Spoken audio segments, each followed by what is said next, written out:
And welcome to my new Let's Play of Super Mario Bros.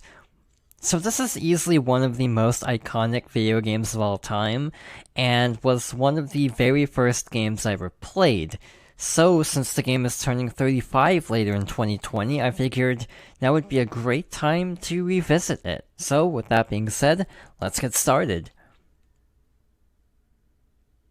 Starting out with World 1-1, I think it wouldn't be an overstatement to say that this is probably one of the most iconic video game levels as well. Basically, in this game, you can run, you can jump, stomp on enemies, collect power-ups like that mushroom we got to turn into Super Mario. If we grab another power-up, in this case a Fire Flower, we turn into Fire Mario, allowing us to throw fire at enemies. We can hit this block repeatedly to get tons of coins. Every 100 coins gives you an extra life. In this block over here, there's a star, which gives you temporary invincibility, allowing you to just run through all the enemies. Over here, we have the final staircase to the flagpole. As a little secret, if you grab the flagpole on a specific digit, not a 7, something special would happen. I guess we can show that next time, hopefully.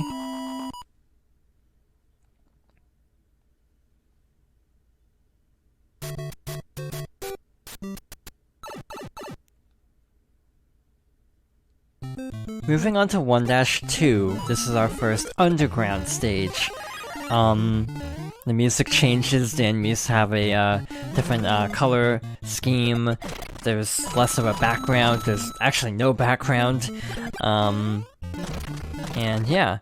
So, the basic story, I feel like this would be a good time to go over some of it, is that we are Mario, a plumber, who has to rescue the Princess of the Mushroom Kingdom, Princess Toadstool, from an evil Koopa named Bowser, who has turned the people of the Mushroom Kingdom into blocks, hence why they give us items,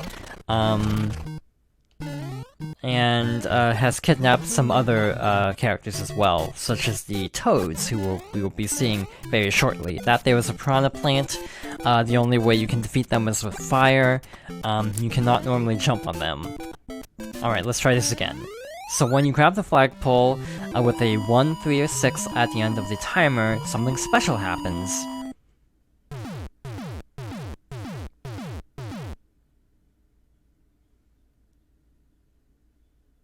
So, you get a different amount of fireworks depending on the digit of the timer, and each firework is worth 500 points.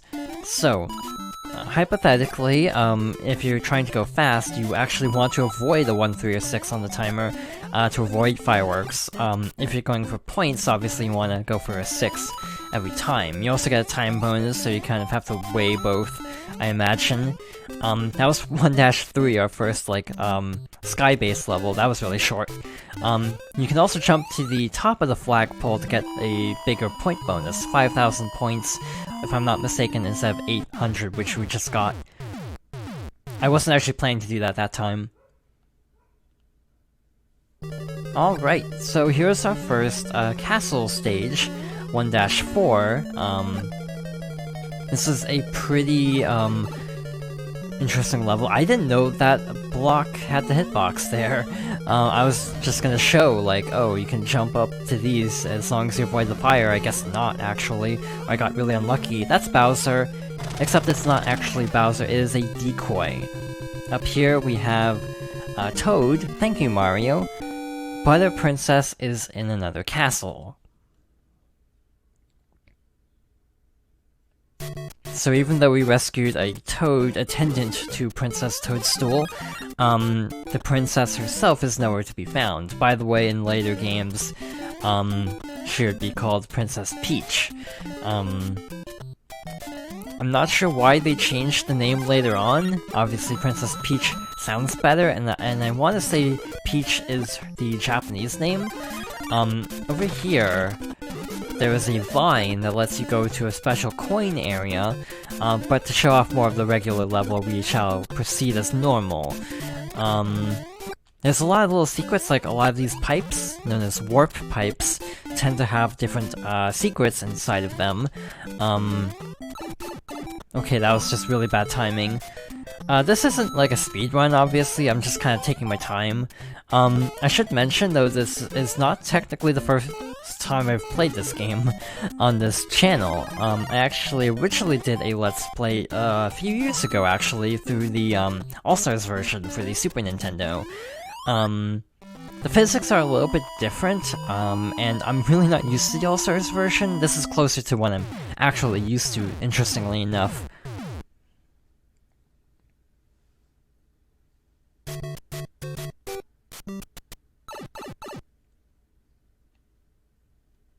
World 2-2 is our first underwater stage, featuring bloopers, known as bloopers in this game. The little squid enemies, along with the cheeps, or little fish enemies there. They're green ones and red ones. I think they have slightly different swimming patterns. So yeah, the red ones look faster. Either way, they're to be avoided. If you have a fire flower, you can make short work of them. But we do not, so we have to be just really careful. By the way, pits actually pull you downwards, so you actually have to kind of button mash to stay above water. And that's the end of that segment. So, just go over here and get the top of the flagpole, hopefully 2000.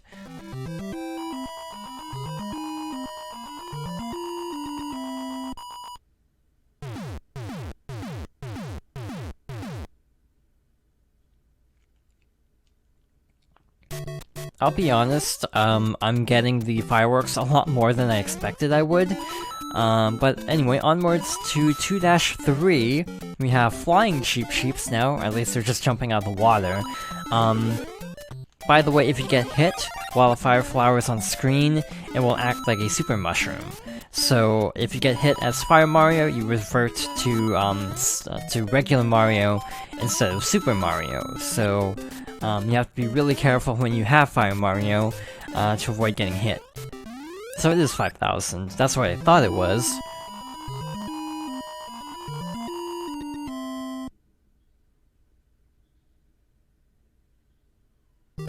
So our second fort is 2-4. It's a little bit tougher, but not too bad. There's a top path and a lower path. Both work. I usually take the lower path because the fire bars tend to be better aligned. That's a mistake. That's fine. Moving on, Bowser's shooting flames at us, and there he is. We can't jump over him as easily because of those brick blocks, but we managed. Thank you, Mario, but our princess is in another castle. I'm sensing a pattern. I also just noticed at the very end that our timer was at 234. That was, again, not on purpose, but it worked out. 3-1 is our first night level. It's basically a recolored day level, in all fairness. Different trees, I think. A little bit tougher environments. That water you cannot swim in, if I'm not mistaken. You just, like, it acts as a pit. These are Hammer Bros. They throw hammers at you. We had a star, so they did not pose any threat to us, but without a star or a fire flower, Hammer Bros are probably the toughest enemy to deal with. Okay, that was bad. So another fun thing about this original game is off-screening. You can only go right. Once you scroll the screen, you cannot go back. So you have to be really careful. Here's the site of the famous infinite one-up exploit. If you can actually repeatedly jump on the Koopa on the right spot, you can actually get infinite one-ups. In any case, that is the end of 3-1.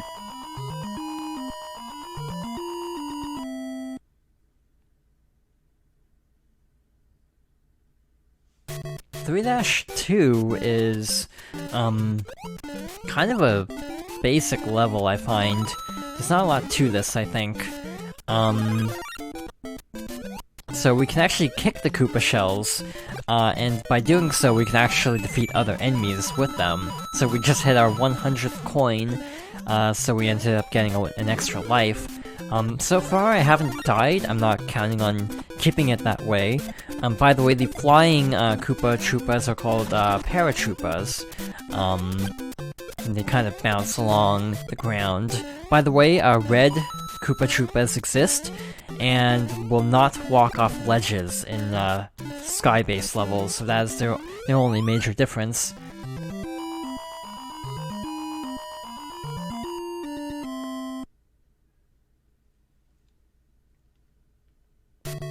Alrighty, so, another sky-based level. We actually get to see a red Koopa in this level. I think I jumped the gun a little bit. There we go.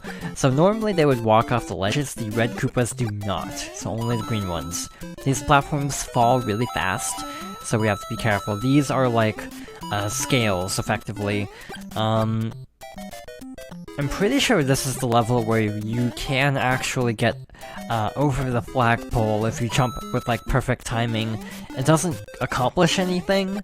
I think in the sequel they actually put an Easter egg behind the flagpole, but there's no benefit to doing that in this game.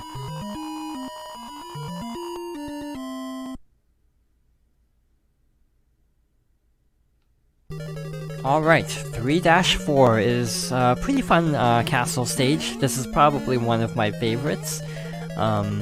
Overall, the level design in this game isn't, like, spectacular. This being a very early example of a 2D platformer, it feels very basic a lot of times. By the way, those little fire things jumping out of the lava are traditionally called lava bubbles, but in this game are called Podoboos for some reason. I'm not sure where that name comes from, but in most translations it's actually Lava Bubble. So now we have Fire Mario, so we can actually use fireballs to defeat Bowser to find out it was actually an enemy we haven't seen yet, in disguise. We still have to hit the axe, but it doesn't drop the bridge, meaning this is actually faster than the normal method. In any case, our third Toad saved.